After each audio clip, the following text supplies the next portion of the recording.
School ले शिक्षक अछंती श्रेणीगृह भी अच्छी शिक्षक शिक्षयित्री श्रेणीगृह रे पाठ पढ़ाइबा को चाहि बसुछंती हेले नाहंती छात्र छात्री। आज्ञा हाँ आपण ठीक सुनुछंती आउ देखुछंती भी। कटक जिला कंटापड़ा ब्लॉक मौजपुर सरकारी प्राथमिक विद्यालय रे एभली परिस्थिति पई जड़े शिक्षयित्री योगदान को विरोध करी तांको दायी करिसेंती ग्रामवासी। सरकारी प्राथमिक विद्यालय रे पाठ पढ़ा को आसुनाहांती छात्र छात्री। प्रथम पंचम श्रेणी पर्यंत 79 जन छात्र छात्री विद्यालय आसुनाहांती। छात्र छात्री परिवर्ते अभिभावक माने डेरा पकाइछंती। एभली परिस्थिति उपजिछि कटक जिला कंटापड़ा ब्लॉक अड़सपुर पंचायत मौजपुर प्राथमिक विद्यालय रे। रंजुबाला खटोई नामक जने शिक्षयित्री एठारे गत 18 तारिख रे डेपुटेशन ने आसी जोगदेवा परठारु एक सप्ताह ହେଲା एठारे लागि रहिछि एपरि समस्या। सळई राधाकांत नडाल विद्यालय रो आसिथिबा शिक्षयित्री को जोरदार विरोध करिसेंती स्कूल शिक्षा कमिटी और ग्रामवासी। से और तांको स्वामी राजनीति और दुर्नीति रे संपृक्त थिबा जानिथिबा कहिसेंती स्थानीय ग्रामवासी। एपरिक ब्लॉक और जिला शिक्षा अधिकारी समेत जिलापाल को मध्य अभियोग करिसेंती। पड़ोसी गांव राधाकांत नडाल विद्यालय रो आसी एठारे जोग दैथिबा शिक्षयित्री और तांको स्वामी राजनीति रे संपृक्त थिबा अभियोग को खंडन करिसेंती संपृक्त शिक्षयित्री रंजुबाला खटई। उपरिस्थ अधिकारी निर्देश से एठारे जोग दैथिबा कहिसेंती।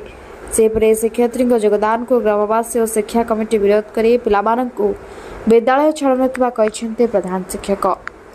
ब्लॉक शिक्षा अधिकारी समस्यार समाधान पाई आंतरिकता देखाउ नाहंती। प्रतिक्रिया पाई फोन मध्ये उठाउ नाहंती। आसंतोष सुनिबा डेपुटेशन ने आसिथिबा विवाद घेरैथिबा शिक्षयित्री कोन कहउछंती। रंजीवाला खटाई आमर मो राधाकांत अपरेड हाई स्कूल रे थिली। मते 18 तारिख रे ऑर्डर हला मो 22 तारिख रे आसी जॉइन करछि। सेटा से माने जानिथिबे सेमाने कहबा कथा जणे सरकारी कर्मचारी केबे राजनीति करि परंती नाही। मु करूथिबे केमती सेटा अथॉरिटी जहा करिवे सेटा ऊपर अथॉरिटी जहा करबे। से जेतले मते पठैछंती सी तांकर कोठी नेबे कि एठी रखिबे सेटा ऊपर अथॉरिटी ऊपर निर्भर। आमे तो तांको ऊपर न ना आमे तळ कर्मचारी। आपण रहिला पर छात्र छात्री आसुना समस्या उठिला आपण शिक्षक हिसाब कोन करिया पे चाहू मु सेही दिन छडा कोन करबे से दिन छडा हमर एठी बेसी गंडगोल करे देले हेड सर। कोमलमती छात्र छात्री भविष्य और पाठपढ़ा को दृष्टि रखी जिला प्रशासन तुरंत पदक्षेप ग्रहण करी विद्यालय रे पाठपढ़ा स्वाभाविक करबा जरूरी। कंटापड़ारू कवि प्रसाद महांती को रिपोर्ट के न्यूज ओडिया।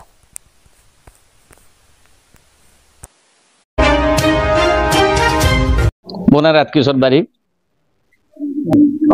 मो ग्रामवासी आगुरी थी स्कूल कमिटी प्रेसिडेंट थी। विवाद देखो विवाद ये कारण किसी ना जी भी आसवे पिला मानक पाठ पढ़े से बाबद किसी ना कि गोटे गाँव से थिले से झील आमर से बर्तमान पाटसुंदरपुर बहु सी बहुत डिस्टेंस से अच्छा स्वामी ये बहुत माने पॉलिटिक्स रे से माने भाग नौ तेणुक आमर से गोटे गाँव जेहेतु सलई बेतपुर 2 रे थिले स्कूल रे आमे चाहूनु से सेम स्कूल रे से सलई बेतपुर 3 रे आसिक टीचिंग कर दियंतु कि एठी किछि राजनीति हो कि आम भीतर किछि फ्रैक्शन हो।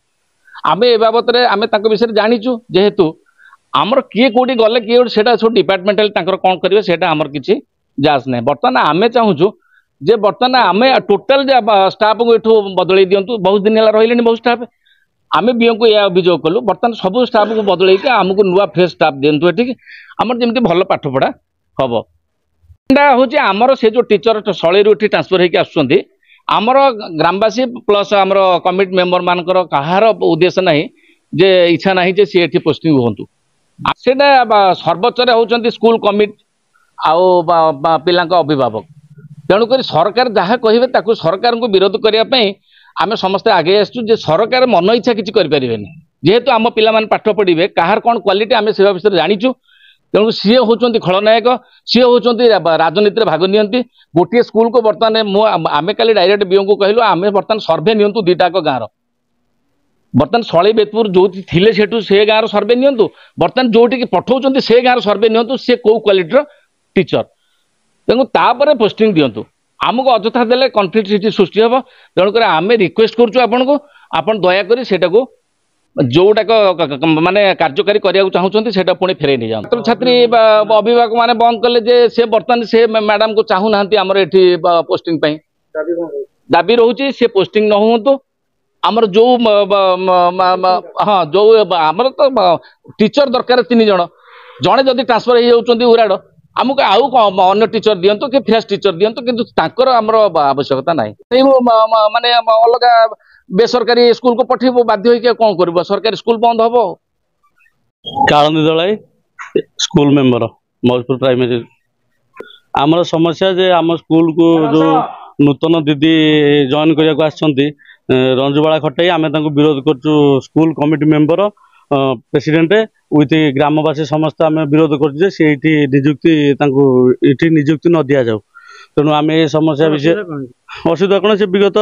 आमर गाँ हूँ सलई 2, 3 आम 2 गाँव थे एमती विभिन्न प्रकार आलिगेसन नार अच्छे तेणु आम से आम स्कूल निजुक्ति देवाई विरोध करुचु ये विरोध करुचु से आम BDO BO collector DO chief minister समस्त को आप्लिकेसन दबा देचु काली बीओ पाक आप्लिकेसन नहीं जाइलु बीओ आमको मिस व्यवहार कले कहले जे तुम कौन करार अच्छी कर मुझे करें तुम मनमुखी तुम जहाँ कह मुझे करी आईपरी आम व्यवहार कले आम यार तुरंत समाधान चाहूँ एमती 3-4 दिन हम है कि आज ग्रामर कौन अभिभावक पिला आज स्कूल पठे ना आप देखो स्कूल पिला ना आम केवल कमिटी मेंबर मैंने ये अच्छु ग्रामवासी भी अच्छा आप देखुए कैमेरा ये कथा मु विजय कुमार दास प्रधान शिक्षक मौजपुर प्राथमिक विद्यालय आम अधिकारी महाशय जो शिक्षयित्री को ये निजुक्ति देते तार प्रतिवाद अभिभावक एवं शिक्षा कमिटी मेंबर पिला पठे ना से शिक्षयित्री भल नुह बोली यही कथा से कही समस्या से जो शिक्षयित्री आसी एठू काढ़ी नेले समस्या समाधान जे से शिक्षयित्री निजुक्ति पाई सकाशे ही छात्र छात्री आज अभिभावक मैंने बंद कर आज स्कूल बस आज्ञा आज्ञा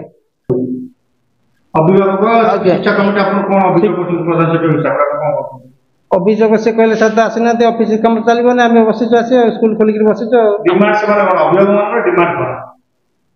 डिमांड ऑफिस खोला हम ना आज्ञा फोन कर जनई फोन उठे नहीं मैडम जनई मोर समस्या आज्ञा पिला आसीना माने मोर मुख्य समस्या मु पिला नहीं मो जीविका।